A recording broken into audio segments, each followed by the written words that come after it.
નમસ્કાર વિદ્યાર્થી મિત્રો, આપની આ મનપસંદ યુટ્યુબ ચેનલમાં દરેક વિદ્યાર્થીનું સ્વાગત છે। આજે આપણે વાત કરવાના છીએ બીકોમ સેમિસ્ટર 1 એક્ઝામ ઓરિએન્ટેડ। જ્યારે વિદ્યાર્થીઓની એક્ઝામ આવે છે ત્યારે આ ટાઈપનું એને સ્ટ્રેસ દેખાતું હોય છે કે મારે અકાઉન્ટમાં શું કરવું, કે જ્યારે પ્રેક્ટિકલ સબ્જેક્ટ આવે છે ત્યારે।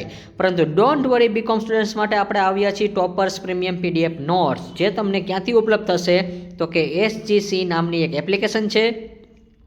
ફટાફટ આ ડાઉનલોડ કરી લીજો, ડિસ્ક્રિપ્શન બોક્સમાં લિંક પણ આપેલી છે અને અહીંયા તમે તમારો કોર્સ છે એ પરચેસ કરી શકો છો। અને અકાઉન્ટનો જે ચાર્જ છે એ માત્ર વિદ્યાર્થી મિત્રો લગભગ 150 અથવા તો 151 રૂપિયો જે છે, ટૂંકમાં એ ચાર્જિસ છે। તમારા અહીંયા બે અકાઉન્ટ જોવા મળશે, એક ફાઇનાન્સ અકાઉન્ટ અને એક સાથે બિઝનેસ અકાઉન્ટ। તો આવતીકાલે જે તમારી એક્ઝામ શરૂ થશે એમાં તમને ખૂબ ઉપયોગી થશે। જે સિમ્પલ લેંગ્વેજમાં છે, IMP સમ અને વિથ આન્સર પણ તમને જોવા મળશે અને PDF તમે ડાઉનલોડ પણ કરી શકો છો। 100% એક્ઝામ ઓરિએન્ટેડ કોન્ટેન્ટ છે વિદ્યાર્થી મિત્રો, અને આ PDF લીધા પછી તમે આ ટાઈપના સ્માઇલ આવવાની છે, તમે હેપી થઈ જવાના છો, કારણ કે તમને ખૂબ યુઝફુલ થઈ છે। 100 of BCom students already scoring high marks કરેલા છે, તો તમે ઉતાવળ કરો અને જલ્દીથી આ ટાઈપની PDF તમે મેળવી શકો છો। તો DM કરો અને મેળવો ઇન્સ્ટન્ટ QR કોડ, તમારી સ્ટડીને સ્માર્ટ બનાવો, સ્કોર હાઈ કરો અને વિથ અવર પ્રીમિયમ નોટ્સ। ચલો આજનું આપણે સેશન શરૂ કરીએ। વિદ્યાર્થી મિત્રો, સેશનની શરૂઆત કરી પહેલાં આપણે એક વસ્તુ તમને વારંવાર કહું છું, let's join the hand, make the society be educated. આવો હાથ से हाथ मिलाइए, समाज को शिक्षित बनाए। હવે વિદ્યાર્થી મિત્રો, તમારા માટે આ જે છે એકેડેમી આઉટકમ મેક્સિમાઇઝ કરવા માટે SGC એપ્લિકેશન તમને અહીંયા જોવા મળશે। અને હા, જેમાં સ્ટ્રેટેજિક લર્નિંગ પ્લેટફોર્મ તમને આપણે રજૂ કર્યું છે। તો SGC એપ્લિકેશન પર તમે બિઝનેસ અકાઉન્ટિંગ એટલે કે સંપૂર્ણ વિડીયો લેક્ચર તેમજ પરીક્ષા માટે હાઈ ઇમ્પેક્ટ મોસ્ટ ઇમ્પોર્ટન્ટ સમ PDF એક જ જગ્યાએ સ્ટ્રક્ચર અને એક્ઝામ ઓરિએન્ટેડ ફોર્મેટ મળશે। આ એપ્લિકેશન ખાસ કરીને સેમિસ્ટર 1 પરીક્ષા તૈયારી સરળતા બને અને ફોકસ અને રિઝલ્ટ ડ્રાઇવન બનાવવા માટે આપણે ડિઝાઇન કરવામાં આવ્યું છે। તો તમારો સમય બચશે અને સ્કોર પણ છે એ પોટેન્શિયલ વધવાનો છે। તો વિદ્યાર્થી મિત્રો, તમારે જો આ પાર્ટ 1 તમે ન જોયો તો ફટાફટ જોઈ લેજો। પાર્ટ 1 આપણે ઓલરેડી મુકાઈ ગયો છે। આજે ધી સુરેન્દ્રવાળો દાખલો છે આપણે ગણાવેલો છે, અને એપ્લિકેશનમાં પણ તમે જો જોડાઈ જશો તો આ ટાઈપની જે તમને PDF પણ મળી જશે, અને સાથે આ દાખલાની જે સોલ્યુશન કરેલી છે એ PDF પણ જોવા મળશે, સાથે તમને અહીંયા વિડીયો લેક્ચર પણ જોવા મળશે। ખાસ યાદ રાખજો। તો અત્યારથી જ SGC એપ્લિકેશન સાથે જોડાઈને તમારી બિઝનેસ અકાઉન્ટિંગ 1ની તૈયારી નેક્સ્ટ લેવલ પર લઈ જાઓ। ચલો, આજે આપણે સમ નંબર 2ની વાત કરવાની છે। અદાણી ગેસ કંપનીએ અહીંયા વાત કરવાની છે કે અદાણી ગેસ કંપનીએ કારખાનાનો એક ભાગ 10 લાખનો ખર્ચ છે પુનઃ બાંધકામ માટે કરવાનો નિર્ણય કર્યો છે। તો જો વિદ્યાર્થી મિત્રો તમને સમજાય એટલા માટે આપણે આ બધું ડિટેલ્સમાં લખી છે, રકમ સમજાવીશ। 10 લાખ છે, ખરેખર 10 લાખ આ રીતે લખાય, પરંતુ તમને ક્યારેક ગોટે ચડાવવા માટે આ રીતે શબ્દમાં પણ વર્ણન કરી શકે છે। અને પુનઃ બાંધકામ માટેનો એક શું છે નિર્ણય કર્યો છે, અને તોડી પાડવામાં આવેલા કારખાનાના ભાગની મૂળ કિંમત ખરેખર કેટલી છે? મૂળ કિંમત 5 લાખ જ હતી। પછી શું કીધું છે? જૂના માલ સામાન, ચલો અહીંયા લખેલું છે જૂના માલ સામાનના વેચાણના ઉપાજ્યા છે, તો આ આપણા માટે આવક કહેવાશે વિદ્યાર્થી મિત્રો, એટલે મહેસૂલી આવક કહેવાશે। ત્યાર પછી 25,000ની જૂના માલના છે, તો જો જૂના માલના છે નવા બાંધકામમાં ઉપયોગમાં દીધેલા છે। જો તમે પાર્ટ 1 જોયો હશે તો પાર્ટ 2 તો તમને આરામથી આવડી જ જવાનો છે, એટલા માટે તો જો અહીંયા તમને ખાસ કીધું છે જૂના માલ સામાનના કેટલા હતા? 25, એટલે મહેસૂલીમાંથી માઇનસ કરવાના હોય, અને નવા બાંધકામમાં ઉપયોગ છે તો અહીંયા પ્લસ થઈ જાય, નવામાં પ્લસ થઈ જાય, બસ બીજું કાંઈ છે નહીં। અને જેને ઉપર જણાવેલ રૂપિયા 10 લાખમાં સમાવેશ થતો નથી, પરંતુ આ જે 50,000 છે એ ટૂંકમાં 10,000માં સમાવેશ થશે નહીં, અને 25,000। ચલો, ત્યાર પછી હાલમાં મજૂરી અને માલસામાન અને અન્ય ખર્ચની કિંમત કારખાના ખર્ચમાં જૂના ભાવની કરાર કિંમતે 10%, 20% અને 30% વધી છે। તો જો ખાસ સમજો ભાઈ, 10% મજૂરી, માલસામાનના 20 અને અન્ય ખર્ચના 30, 8% વધારો થાય છે। પહેલાં અને અત્યારની મજૂરી, માલસામાન અને અન્ય ખર્ચ વચ્ચેનું પ્રમાણ જો અહીંયા તમને આપેલું છે 3, 5 અને 2। હા, જો આ સમજો વિદ્યાર્થી મિત્રો, ઉતાવળ ન કરતા। આ મજૂરીના 3 આપેલા છે, માલસામાનના 5 છે, અન્ય ખર્ચના 2 છે, તો આ રીતે પ્રમાણ આપેલું છે। અને પહેલો દાખલો મેં તમને એટલા માટે ઇમ્પોર્ટન્ટ બનાવ્યું હતું, એમાં મેં આડાવડું કર્યું હતું, માલસામાન પહેલાં લીધું હતો અને મજૂરી પહેલાં લીધું હતું। તો જો માલસામાન પહેલાં આવે તો ખરેખર 5 લેવું જોઈએ, પછી 3 આવે। ચલો, પણ અહીંયા તો મેં લાઇનમાં જ આપેલું છે। ઉપરની યોજનામાં અમલ મૂક્યા પછી કેટલાક મૂડી ખર્ચ અને કેટલો મહેસૂલી ખર્ચ થશે તે જણાવવાનું છે। હવે જો અહીંયા વિદ્યાર્થી મિત્રો દાખલામાં કાંઈ નથી કરવાનું, ખાલી આપણે બતાવવાનું છે કે ભાઈ કેટલો મૂડી ખર્ચ થયો અને કેટલો મહેસૂલી ખર્ચ થયો, બાકી દાખલામાં કાંઈ છે નહીં।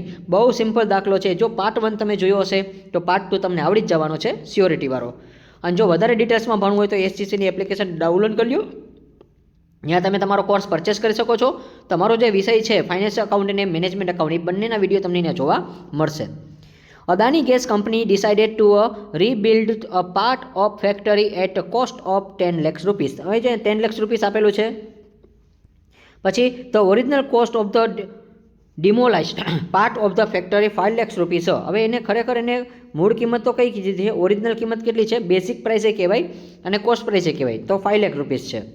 પછી સેલ્સ ઓફ સોલ્ડ મટીરિયર, મટીરિયરમાં કેટલું વેચાણ કરે છે, 50,000નું કરે છે અને મટીરિયર વર્થ છે એટલે નુકસાન જાય છે 25,000નું અને ઓલ્ડ સ્ટોકમાંથી લઈને ક્યાં મૂકે છે, ન્યૂ કન્સ્ટ્રક્શનમાં કહે છે. જો લખ્યું છે use in the new construction અને the 25 rupees is not included in the mention 10 lakh rupees. અને આ જે 25,000 છે એ તમારે આમાં 10 લાખમાં ધ્યાનમાં લેવાના નથી. પછી currently cost of the labour material અને અધર એક્સપેન્સ, તો લેબરમાં 10% કીધા છે, 20% મટીરિયરના છે, 30% કોના છે, અધર એક્સપેન્સના છે.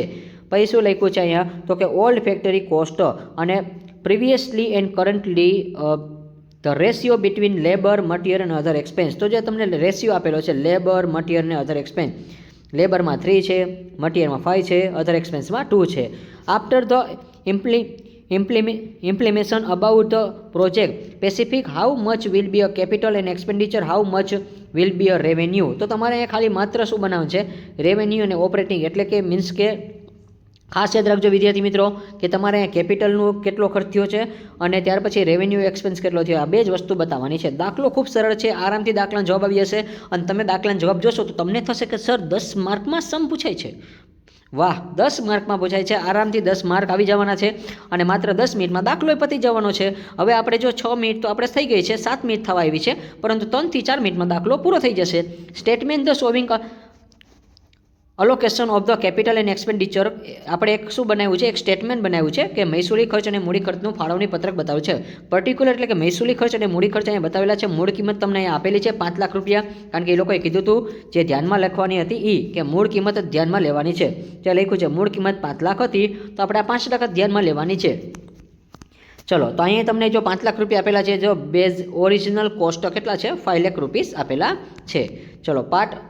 ચલો આ મૂળ કિંમત બધાને ખબર પડી ગઈ છે. પછી વધારો કેટલો છે, તો કે જો આ વધારા માટે આપણે વર્કિંગ નોટ સમજશું, કારણ કે વર્કિંગ નોટ એટલા માટે કારણ કે જો એ લોકોએ ખર્ચા આપેલા છે, કયા ખર્ચા આપેલા છે, તો આ વધારાના ખર્ચા છે, મજૂરી, માલ સામાન, અન્ય ખર્ચા, આ બધું આપણે ગણતરી તો કરવી પડે તો આપણને સમજાશે, બાકી સમજાશે નહીં. જો અહીંયા લખેલું છે ઇંગ્લિશમાં પણ 10, 20 અને 30% છે, એ બધા કેના છે, લેબરના છે, મટીરિયરના છે અને અધર એક્સપેન્સના છે. ચલો વર્કિંગ નોટ નંબર 1 સમજાવી દઉં છું વિદ્યાર્થી મિત્રો. વર્કિંગ નોટ નંબર 1 અહીંયા તમારી સામે રજૂઆત થાય છે. વર્કિંગ નોટ નંબર 1 મજૂરી, માલ સામાન અન્ય ખર્ચા છે, 5 લાખ રૂપિયા છે, એમાં ગુણ્યા 3 ભાગ્યા 10 ગુણ્યા 5 ભાગ્યા 10 અને ગુણ્યા 2 ભાગ્યા 10, આ રીતે તમે ગણતરી કરી નાખો એટલે આ તમારો આન્સર આવી જશે. અને એ આન્સર આવશે, એનો સરવાળો તો 5 લાખ જ થવો જોઈએ, પાછો વધવો ન જોઈએ ભાઈ.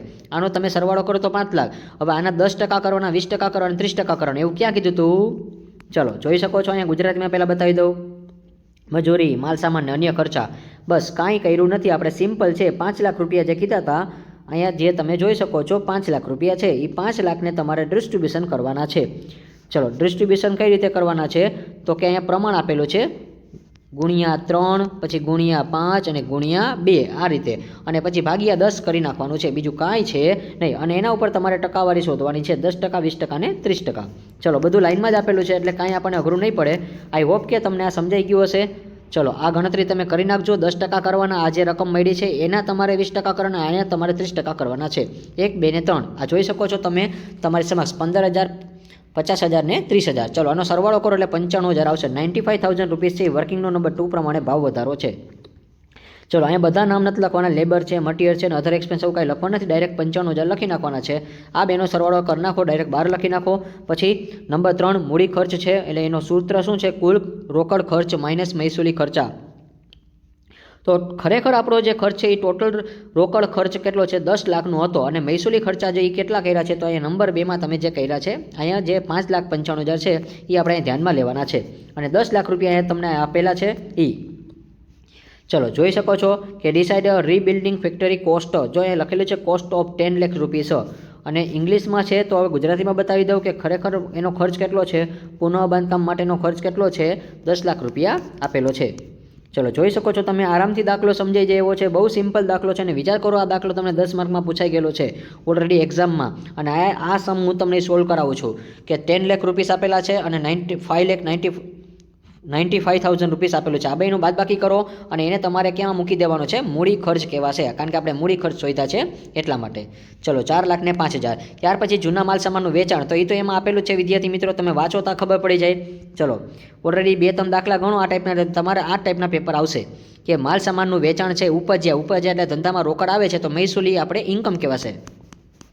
ચલો અહીંયા તમને જૂના માલ સામાનનું વેચાણ એટલે સ્ક્રેપ સેલ્સ કહેવાશે, આપણે જે ભંગાર માલનું વેચાણ કરતા હોય છે એ. તો જો અહીંયા આપણે 50,000 છે એ ખરેખર માઇનસ કરવાના છે, આવક છે પરંતુ માઇનસ થશે.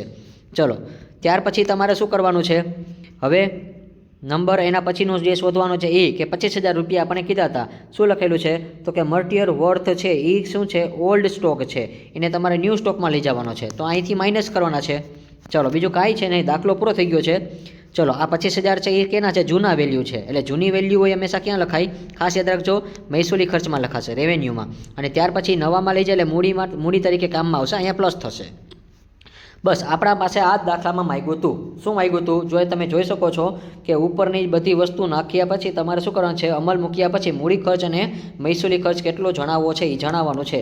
ચલો અહીંયા અંગ્રેજીમાં લખ્યું છે કે કેપિટલ એક્સપેન્ડિચર, ચલો કેપિટલ એક્સપેન્ડિચર અને રેવન્યુ એક્સપેન્ડિચર એ છે એ તમારે ખાલી સ્ટેટમેન્ટ બતાવવાનું છે. તો ચલો હવે દાખલો પૂરો થઈ ગયો છે, દાખલો પૂરો થઈ જાય. ચલો બાદબાકી કરવાની છે, 5,95,000 માઇનસ 50,000 ને માઇનસ 25,000. ચલો આ બે 50,000 ને 25,000 બાદ કરશો 5,95,000માંથી એટલે 5,20,000. એ શું મળ્યું, મહેસૂલી ખર્ચ. ચલો અને ત્યાર પછી શું મળ્યું છે, 4,30,000 છે, ત્યાં સરવાળો કરે છે. તો બસ આ સ્ટેટમેન્ટ છે, દાખલો પૂરો થઈ જાય. ચોખ્ખો મહેસૂલી ખર્ચ અને કુલ મૂડી ખર્ચા એટલે નેટ રેવન્યુ એક્સપેન્સ અને ટોટલ કેપિટલ એક્સપેન્ડિચર છે. અહીંયા દાખલો તમારો પૂરો થાય છે.